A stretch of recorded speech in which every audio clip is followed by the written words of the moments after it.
Welcome to the Folktale Project. This is Dan Scholes. Today we have part 4 in the story of Princess Rosette, and this story is about to get dark rather quickly. And yet, it ends in the next part, part 5, so well. This is the second day of the festival. In the morning, a coarse servant brought Rosette bread and milk and offered her services to dress her. Rosette, who did not wish this rude domestic to see her change in her dress, thanked her smilingly and replied that she was in the habit of arranging her hair and dressing herself. Rosette then began her toilette. When she had washed and combed her hair, she wished to arrange it with the superb carbuncle she had worn the day before, but saw with surprise that the ebony case had disappeared, and in its place was a small wooden trunk, upon which there lay a folded paper. She took it, and read the following directions. "Here are your things, Rosette. Dress yourself as you were dressed yesterday in the clothing you brought from the farm." Rosette did not hesitate an instant, certain that her godmother would come to help her at the proper time. She arranged her pullet wing in a different manner from that of the day before, put on her dress, her necklace, her shoes, her bracelets, and then stood before the glass. When she saw her own reflection in the mirror, she was amazed. She was attired in the richest and most splendid riding suit of sky blue velvet and pearl buttons, as large as walnuts. Her stockings were bordered with a wreath of pearls. Her headdress was a cap of sky blue velvet with a long plume of dazzling whiteness which floated down to her waist and was attached by a single pearl of unparalleled beauty and splendor. The boots were also of blue velvet embroidered in gold and pearls. Her bracelets and necklace were also of pearls so large and so pure that a single one could have paid for the king's palace. At the moment when Rosette was about to leave her chamber to follow the page, a sweet voice whispered in her ear, "Rosette, do not mount any other horse than the one Prince Charmant will present to you." She turned and saw no one, but she felt convinced that this counsel came from her good godmother. "Thanks, dear godmother," she said in low tones. She felt a sweet kiss upon her cheek and smiled with happiness and gratitude. The little page conducted her, as the day before, into the royal salon, where her appearance produced a greater effect than before. Her fine, sweet countenance, her splendid figure, her magnificent dress, allured all eyes and captivated all hearts. The Prince Charmant, who was evidently expecting her, advanced to meet her, offered his arm, and led her to the king and queen, who received her with more coldness than the day before. Orangine and Rosette were bursting with spite at the sight of the splendid appearance of Rosette. They would not even say good day to their sister. The good young princess was, of course, somewhat embarrassed by this reception, but the Prince Charmant, seeing her distress, approached and asked permission to be her companion during the chase in the forest. "It will be a great pleasure to me," replied Rosette, who did not know how to dissimulate. "It seems to me," said he, "that I am your brother, so great is the affection which I feel for you, charming princess. Permit me to remain by your side and to defend you against all enemies." "It will be an honor and a pleasure for me to be protected by a king so worthy of the name he bears." Prince Charmant was enchanted by this gracious reply, and, notwithstanding the malice of Orangine and Rosette, who tried in every possible way to attract him to themselves, he did not leave Rosette's side for a moment. After breakfast, they descended to the court for a ride on horseback. A page advanced to Rosette, leading a splendid black horse which could scarcely be held by the grooms, it was so wild and vicious. "You must not ride this horse, princess," said Prince Charmant. "It will certainly kill you." "Bring another horse for the princess," he said, turning to the page. "The king and queen gave orders that the princess should ride no other horse than this," said the page. At this, the prince exclaimed, "Wait but for a moment. I, myself, will bring you a horse worthy of you, but I implore you not to mount this dangerous animal." "I will wait your return," said Rosette with a gracious smile. A few moments afterward, Prince Charmant appeared leading a magnificent horse, white as snow. The saddle was of blue velvet embroidered in pearls, and the bridle was of gold and pearls. When Rosette wished to mount, the horse knelt down and rose quietly when she had placed herself in the saddle. Prince Charmant sprang lightly upon his beautiful steed Aslan, and placed himself by the side of the Princess Rosette. The king, the queen, and the princesses who had seen all this were pale with rage, but they dared say nothing for fear of the fairy Puissante. The king gave the signal to depart. Every lady had her attendant gentleman. Orangine and Rosette were obliged to content themselves with two insignificant princes, who were neither so young nor so handsome as Prince Charmant.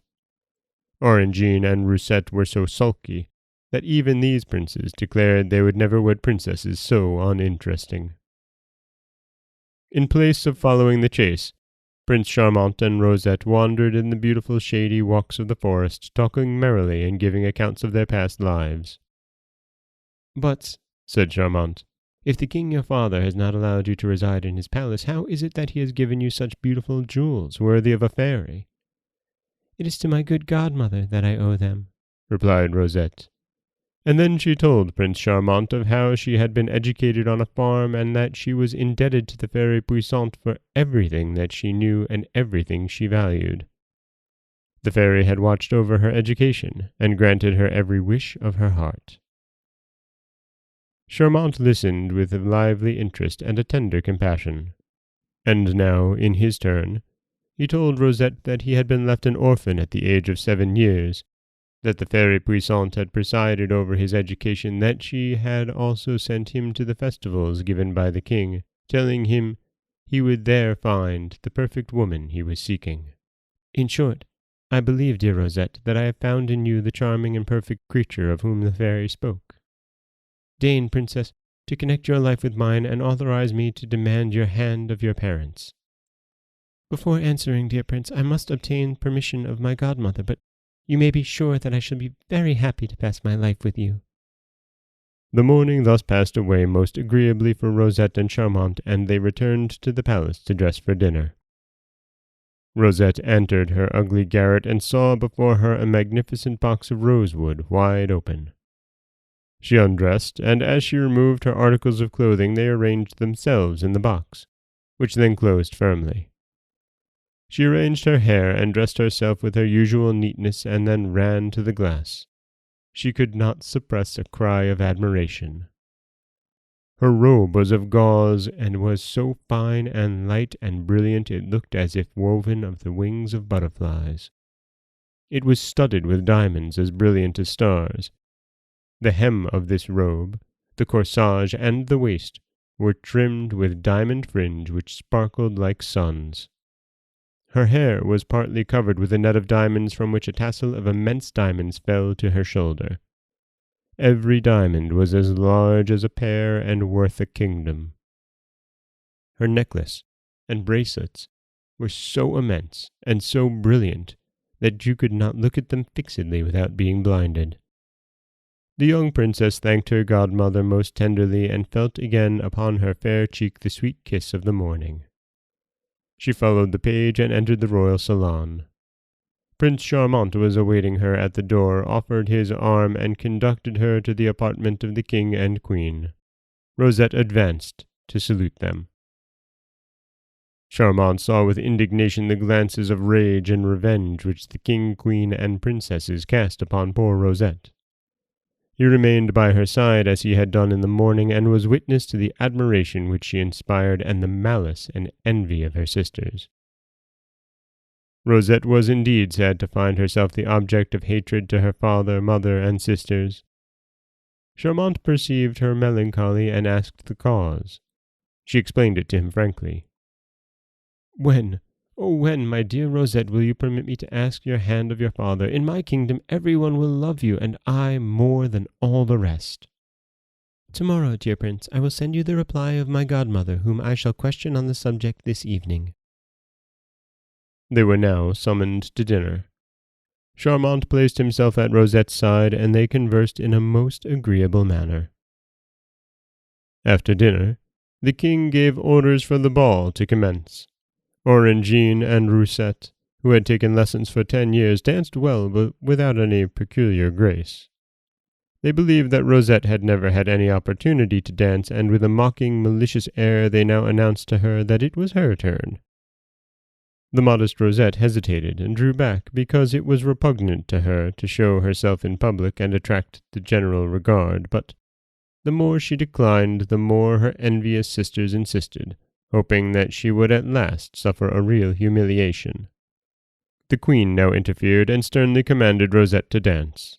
Rosette rose at once to obey the queen. Charmant, seeing her embarrassment, said to her in low tones, "I will be a partner, dear Rosette. If you do not know a single step, let me execute it for you alone." "Thanks, dear prince. I recognize and am grateful for your courtesy. I accept you for my partner and hope that you will not have occasion to blush for your generosity." And now Rosette and Charmant commenced. A more animated, graceful, and light dance was never seen. All present gazed at them with ever-increasing admiration. Rosette was so superior in dancing to Orangine and Rosette that they could scarcely suppress their rage. They wished to throw themselves upon the young princess, choke her, and tear her diamonds from her. The king and queen, who had been watching them and divined their intention, stopped them, and whispered in their ears, "Remember the threats and power of the Fairy Puissante. Tomorrow shall be the last day." When the dance was concluded, the most rapturous applause resounded throughout the hall, and everyone entreated Charmant and Rosette to repeat the dance. As they felt no fatigue, they did not wish to seem disobliging, and executed a new dance more graceful and attractive than the first. Orangine and Rosette could no longer control themselves. They were suffocating with rage, fainted, and were carried from the room. They had become so marked by the passions of envy and rage that they had lost every vestige of beauty, and no one had any sympathy for them, as all had seen their jealousy and wickedness. The applause and enthusiasm for Rosette and Charmant were so overpowering that they sought refuge in the garden. They walked side by side during the rest of the evening, and talked merrily and happily over their plans for the future, if the Fairy Puissante would permit them to unite the smooth current of their lives. The diamonds of Rosette sparkled with such brilliancy that the alleys where they walked, and the little groves where they seated themselves, seemed illuminated by 1,000 stars.